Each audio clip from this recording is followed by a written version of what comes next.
한 주간 추석 명절로 잘 보내셨습니까? 네. 이번 추석 연휴는 하나님께서 우리에게 주신 예기치 않은 선물과 같은 시간들이었습니다.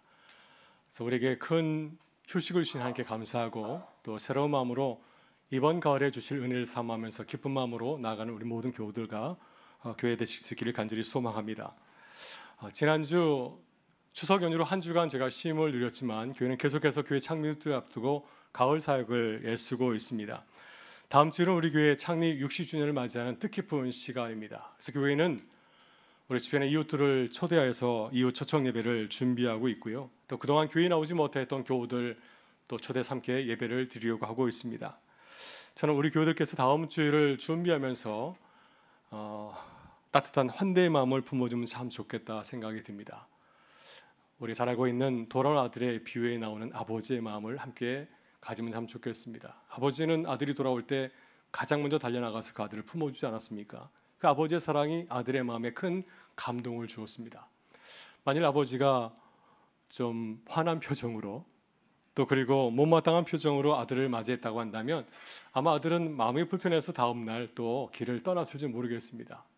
그래서 우리 교우들께서 다음 주를 맞이하면서 아버지의 마음을 기억하고 함께 맞이하면 참 좋겠습니다. 가장 먼저 달려나가서 아들을 맞이했던 그 아버지처럼 우리가 그 마음을 가지고서 예배를 준비한다면 이곳에 오시는 분들이 아버지의 사랑을 느끼지 않겠습니까? 아버지의 집이구나. 그래서 하나님을 만나는 그 은혜와 감동의 시간이 되리라 믿습니다. 이를 위해서 우리 교회는 한 주간 기도하면서 준비하려고 합니다. 다음 주 한 주간 특별 새벽 기도를 모이는데요. 우리 모든 교우들을 다 초대합니다. 특별히 3부 예배 나오시는 분들을 초대합니다. 별로 반갑지 않은 것 같아요. 네, 모든 교우들 다 초대합니다. 요즘 새벽 경기가 참 좋고 기도할 만한 참 좋은 계절입니다. 특별히 말씀의 가정 세우기 프로젝트 쉽게 참여하는 가정들, 부모와 자녀들이 함께 참여하면 감사하겠고요. 또 매일마다 교회 학교 부서 자녀들을 위해서 함께 축복하는 시간을 가지고 있습니다. 부모와 자녀가 함께 새벽을 깨우고 나와서 함께 기도하는 은혜를 누릴 수 있기를 바랍니다. 그래서 한 주간 우리 모든 교우들이 우리에게 교회를 선물로 주신 하나님께 감사하면서 주님 주신 교회를 어떻게 세워갈 수 있을까 하는 마음으로 기도하는 은혜의 시간 되기를 간절히 소망합니다. 이 시간 그래서 우리 함께 인사 나누면 참 좋겠습니다. 이번 특별 새벽 기도의 주제가 무엇인지 아시나요? 네, 한 분이 대답하였습니다. 그래도 하나님의 사랑으로. 네, 따라하지 않으셔도 됩니다. 그래서 우리가 이 주제를 가지고서 서로 한번 인사하면 좋겠습니다. 그래도 하나님의 사랑으로 사랑하겠습니다. 그래도 하나님의 사랑으로 사랑하겠습니다. 두 분이 안 했는데 다시 한번 인사하겠습니다. 그래도 하나님의 사랑으로 기도하겠습니다. 그래도 하나님의 사랑으로 기도하겠습니다. 네, 그래서 한 주간 사랑으로 다시 교회를 세우는 그런 특별 새벽 기도의 여정이 되기를 간절히 소망합니다. 이 시간 기도는 내려놓는 것입니다 라는 제목으로 말씀을 나누고자 합니다. 우리 힘들고 어려운 순간이 찾아올 때 자연스럽게 기도의 자리로 나아갑니다. 매일같이 열심히 기도하시는 분들은 또 시간을 정해놓고 기도하지만 우리가 바쁘게 살다 보면 때로 기도하는 시간을 찾지 못할 때가 있습니다. 그러나 어려운 순간이 찾아오게 되면 우리는 가장 먼저 떠올리는 것이 바로 기도가 아닌가요? 기도해야지. 기도의 필요성을 느끼고 고난의 때를 바라보면서 기도하며 나갈 때가 참 많이 있습니다. 우리가 기도하는 이유는 아주 분명하죠. 기도는 우리의 인간적인 한계를 뛰어넘어서 하나님의 능력을, 하나님의 은혜를 체험하는 특별한 축복의 통로이기 때문입니다. 지난주에 함께 살펴봤던 초대교회 성도들도 어려움 가운데 있었지만은 그때 성도들이 함께 나와서 기도하게 될 때 성령의 충만한 은혜를 경험하게 되었고 다시 하나님의 힘있게 감당하는 이 초대교회 역사의 주역들로 거듭나는 기쁨을 누리게 되었습니다. 그렇다면 지금 우리는 기도하고 계신가요? 네, 우리는 기도하고 있습니다. 우리 모든 교우들은 저마다 시간을 정하고 습관에 따라서 기도하는 줄 믿습니다. 그렇다고 한다면 언제 어떤 마음으로 기도하고 계시나요? 우리는 기도하는 사람을 보면서 감동과 도전을 받습니다. 우리 주변을 보게 되면 늘 기도에 힘쓰시는 분들이 있습니다. 그분들을 보게 되면 큰 도전을 받게 됩니다. 또 성경책에도 마찬가지로 기도에 힘썼던 많은 믿음의 사람들이 나오지 않습니까? 우리는 그들을 기도의 모델을 삼고 기도로 나갈 수 있습니다. 우리 주변에 수많은 기도의 사람들이 있지만 본받을 만한 사람들이 참 많이 있지만 우리는 예수님의 기도를 바라보아야 됩니다. 왜냐하면 예수님께서는 참된 기도자의 모습을 보여주었기 때문입니다. 동시에 예수님께서는 우리의 기도를 들으시고 또한 응답하시는 분이시죠. 그러게 우리가 언제 어떤 모습으로 기도해야 되는지를 가장 잘 알고 계시는 분이 바로 예수님이십니다. 따라서 예수님을 기도의 모델로 삼아 그분의 기도를 배우고 또 따라가는 믿음의 사람들이 되어야 될 줄 믿습니다. 예수님의 삶을 우리가 살펴보게 되면 예수님은 항상 기도하셨습니다. 하나님의 아들이지만 육신을 입고 공생의 사역을 시작하실 때 주님은 항상 기도로 하루를 시작하셨습니다. 새벽마다 어김없이 일찍 일어나셔서 한적한 곳에 가서 기도하며 하루의 사역을 시작하는 모습을 보여주십니다. 우리는 사역이 많거나 또 몸과 마음이 지칠 때에는 때로 기도를 쉴 때가 있습니다. 기도하고 싶지만 기도하지 못할 그런 때도 있지 않습니까?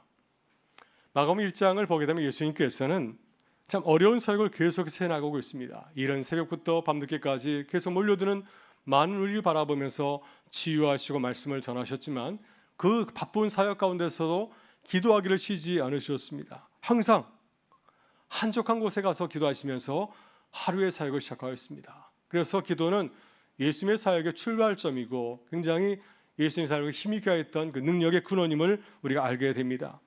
예수님께서는 공생의 사역의 마지막 순간에도 기도를 멈추지 않으셨습니다. 예수님의 사역의 결말 마지막 사역은 참 어려운 일이었죠. 힘든 고난이 예고되어 있었습니다. 제자들의 배반과 배신이 눈앞에 있었고 또 곧 이어서 유대 지도자들의 체포와 또 신문 고난 그리고 십자가의 고통이 앞을 주님을 기다리고 있었습니다. 그럼에도 불구하고 예수님께서는 마지막 때에 잠시 쉬지 아니하시고 제자들과 마지막 만찬을 나누신 이후에 어김없이 기도의 자리로 향하셨습니다. 기도의 습관을 따라서 감람산에 올라가셔서 늘 기도하는 자리에서 기도하셨는데 바로 그것은 기름을 짜는 곳이라는 겟세마네 동산이었습니다. 오늘 우리가 함께 읽은 이 누가복음의 복음은 이 장면을 특별하게 기억하고 기록하고 있습니다. 우리는 겟세마네 동산에서 기도하신 예수님의 모습을 잘 기억하고 있습니다. 특별히 마태복음과 마가복음에 나오는 그 긴 이야기를 통해서 그 장면을 아주 잘 기억하고 있죠. 그런데 누가복음은 마태와 누가가 전하지 않은 예수님의 기도하는 모습을 상세히 전하고 있습니다.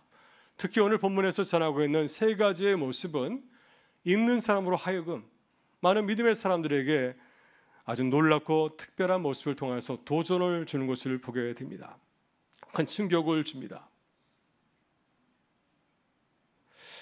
그렇다면 예수님께서는 겟세마네 동산에서 어떤 모습으로 기도하셨을까요?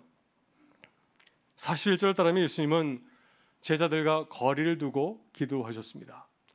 41절은 이렇게 증가합니다. 그들을 떠나 돌 던질 만큼 가서 무릎을 꿇고 기도하시니.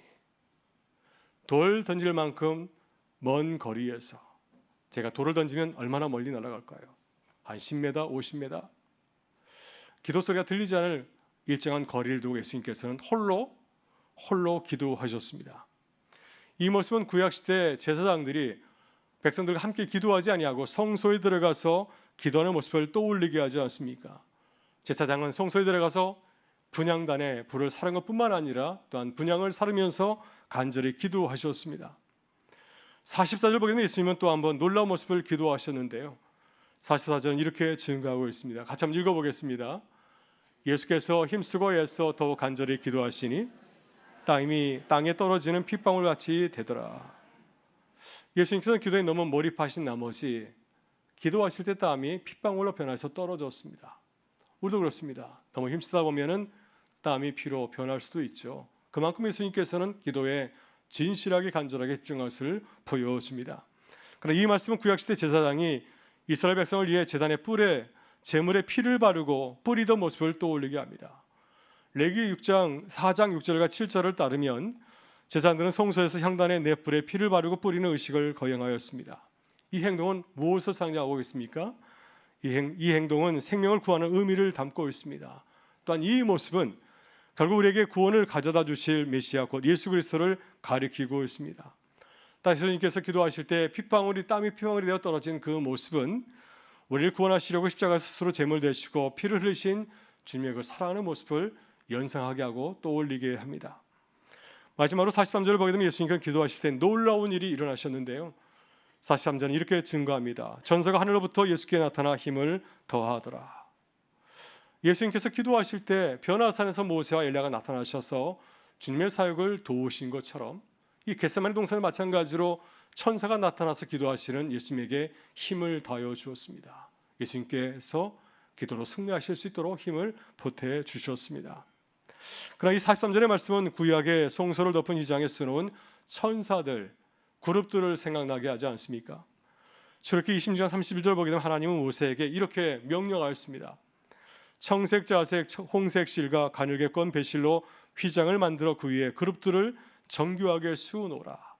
그 휘장에 그룹을 새겨놓으라 말씀하셨는데 그 그룹은 바로 천사를 가리키고 있습니다. 그래서 주님께서 기도하실 때 천사가 나타나는 사실은 바로 이 겟세마네 동산이 천사가 임재하는 거룩한 초소임을 나타내고 있습니다. 따라서 겟세마네 동산에 기도하신 예수님의 모습은 평범한 기도자의 모습이 아니었습니다. 그래서 이 장면을 묵상하게 되면 예수님께서 아주 절실하게 간절하게 기도하심을 보여주고 있습니다. 그러나 예수님의 기도는 단순히 절박함의 수준을 뛰어넘고 있습니다. 구약시대 세상의 시작으로 바라보게 되면 주님은 우리를 위해서 홀로 떨어져서 기도하셨고요. 또 우리를 위해서 피를 흘리셨고 그리고 천사들의 도움 속에서 우리를 위해서 기도하신 거룩한 중보의 자리였습니다. 그 자리에서 우리를 위해서 우리 구원을 위해서 간절히 주님은 대제사장으로서 기도하신 것입니다. 그렇다면 예수님은 마지막 기도의 자리에서 어떤 기도를 드리셨습니까? 누가복음은 참 놀랍게도 예수님의 한 가지 기도만을 기록하고 있습니다. 예수님은 밤새 기도하셨는데 아침에 자신을 붙잡으러 온 병사들이 올 때까지 기도하셨는데 그날 밤 기도하신 내용은 오직 한 가지였습니다. 그 기도는 어떤 기도였을까요? 자신의 뜻을 위해서 기도하신 것이 아니라 아버지의 뜻을 위해서 드려진 기도였습니다. 42절에서 예수님은 이렇게 기도하셨는데요. 우리 같이 한번 읽어보겠습니다. 아버지, 만일 아버지의 뜻이거든 이 잔을 내게서 옮기시옵소서.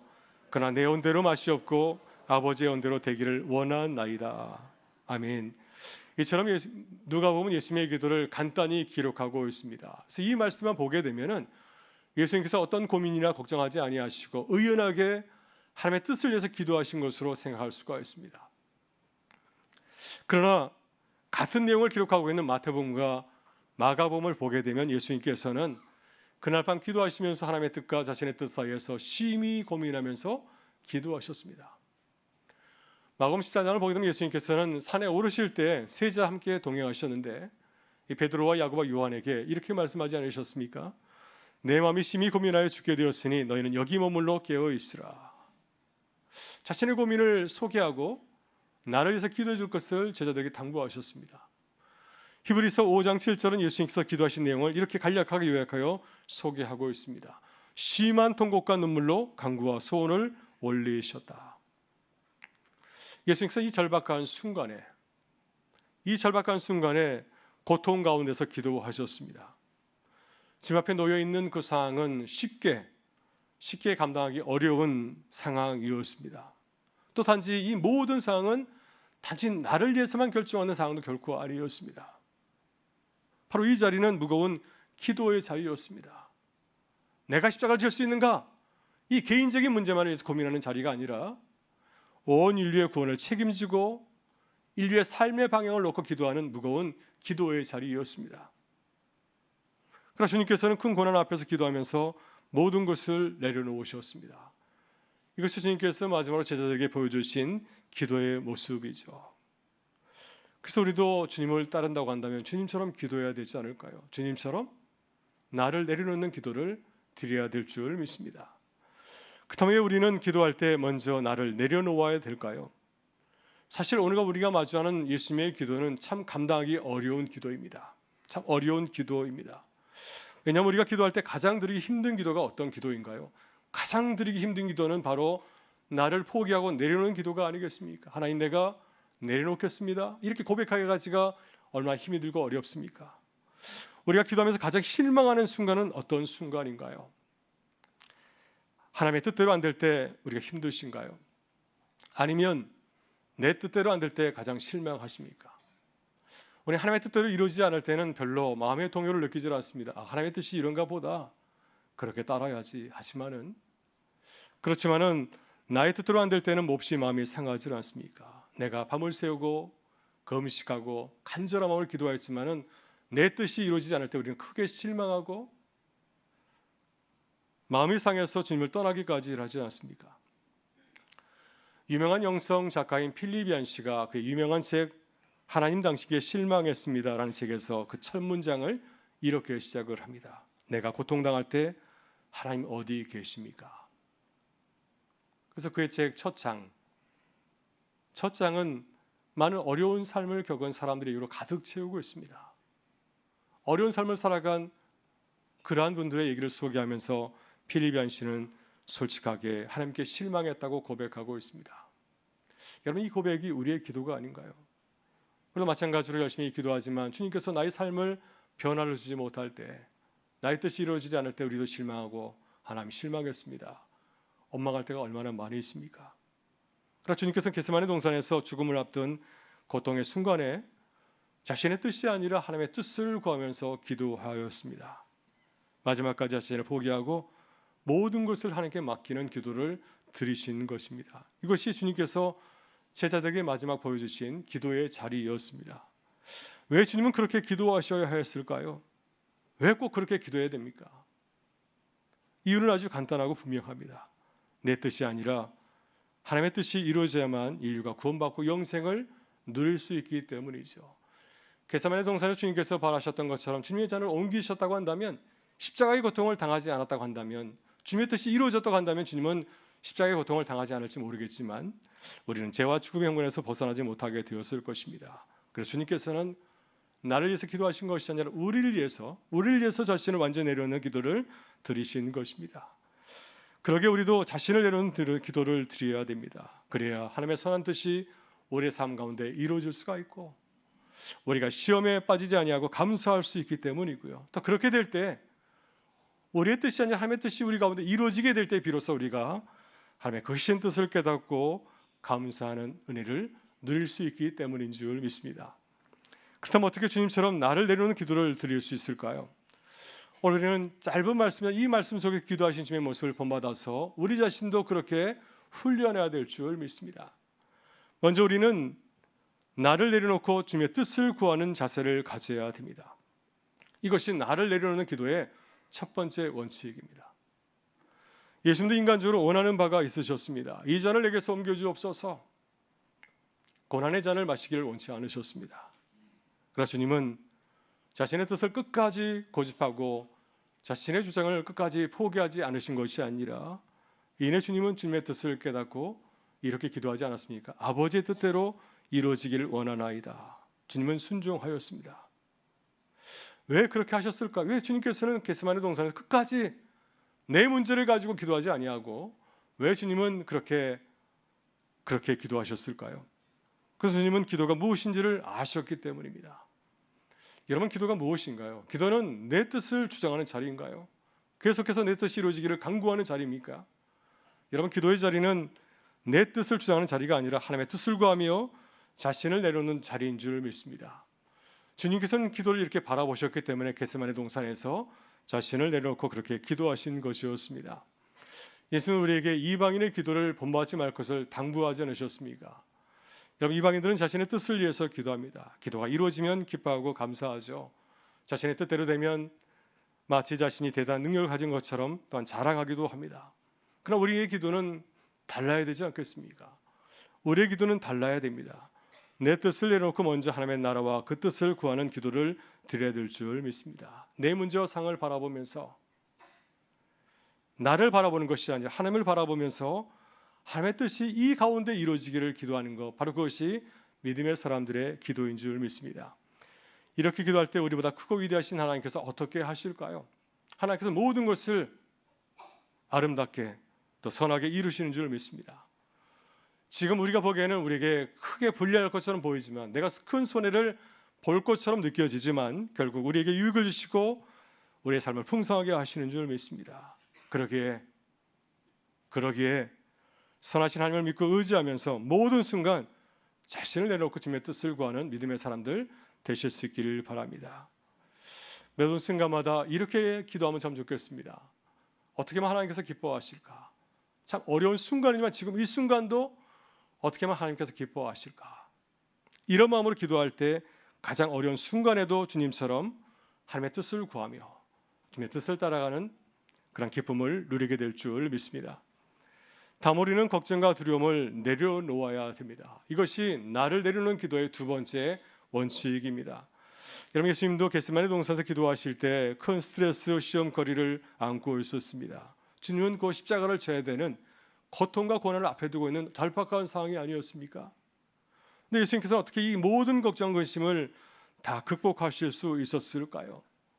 예수님께서 겟세마네 동산에서 보여주신 모습은 참 인상적입니다. 예수님은 제자들과 함께 산에 올라가셔서 마지막 친교의 시간을 가진 것이 결코 아니었습니다. 내가 이런 문제가 있는데 너희들 어떻게 생각하느냐? 내가 어떻게 하면 좋겠느냐? 제자들의 지혜를 물은 것이 아니라 주님은 제자들과 떨어져서 돌을 들지 만큼 가서 떨어져서 핏방울 같은 땀을 흘리면서 기도에 임하셨습니다. 그렇게 하실 때 천사의 위로를 받고 힘을 얻어서 자신에게 다가왔던 그 시험의 순간을 이길 수 있었습니다. 이런 맞습니다. 우리가 나를 내려놔야 되는 중요한 이유는 우리의 걱정과 두려움을 스스로 해결할 능력이 우리에게는 없기 때문입니다. 그래서 우리는 문제를 붙잡지 말고 이 문제를 어떻게 해야 될까요? 이 문제를 내가 붙잡고 고민하는 것이 아니라 이 문제를 주님께 넘겨줘야 됩니다. 내 손에 있는 이 문제의 공, 염려의 공, 이 걱정의 공을 내가 가지고 있는 것이 아니라 이것을 주님께 넘겨드릴 때 이것은 나의 문제가 아니라 주님의 문제가 되고 또 주님께서 우리와 함께 이 모든 문제를 아름답게 이루시기는 그런 길로 나가게 될 줄 믿습니다. 이런 마음의 걱정과 염려가 있을 때 어떻게 하시나요? 만약 근심과 걱정이 있을 때 밤에 잠이 오지 않을 때 여러분 시편의 말씀을 묵상해 보실 수 있기를 바랍니다. 시편은 근심과 걱정을 내려놓는 기도를 보여주지 않습니까?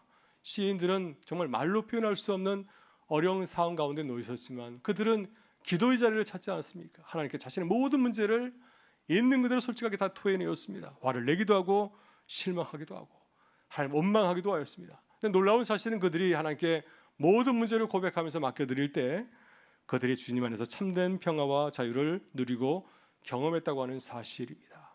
바로 이것이 모든 걱정 근심을 기도로 내려놓아야 되는 중요한 이유인 줄 믿습니다. 이번 가을 힘들고 어려울 때 여러분 기도의 골방을 꼭 찾으실 수 있기를 바랍니다. 이 기도의 골방은 주님께서 우리에게 소개해 주신 방이 아닙니까? 지금 이 기도의 골방을 소개해 주시면서 말씀하셨습니다. 내 골방에 들어가 기도하면 은밀히 중에 계시는 하나님께서 내게 갚아주시리라. 너의 기도를 들으시고 주님이 갚아주실 것이라고 말씀하셨습니다.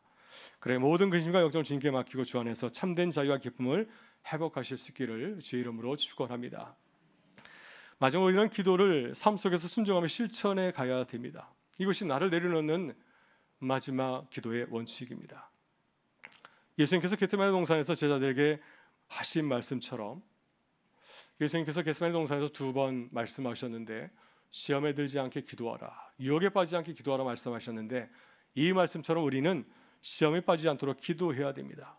왜 주님께서 이런 말씀을 하셨을까요? 기도로 준비하지 아니하면, 나를 내려놓는 기도를 드리지 아니하면 우리는 시험을 이길 수 없기 때문이죠. 기도하는 가운데서 나를 내려놓는 기도로 우리가 나가게 될 때 어떤 시험도 우리는 이기고 승리하는 기쁨을 누리게 될 줄 믿습니다. 그래서 예수님께서는 겟세마네 동산에서 나를 내려놓는 기도로 자신을 준비하셨습니다. 그렇게 기도하셨기 때문에 예수님은 십자가의 무거운 시험 앞에서 피하지 아니하고 담대히 순종하셨습니다. 자신의 삶을 온전히 주님께 맡겨드리는 그런 기도의 기쁨을 누릴 수가 있었습니다.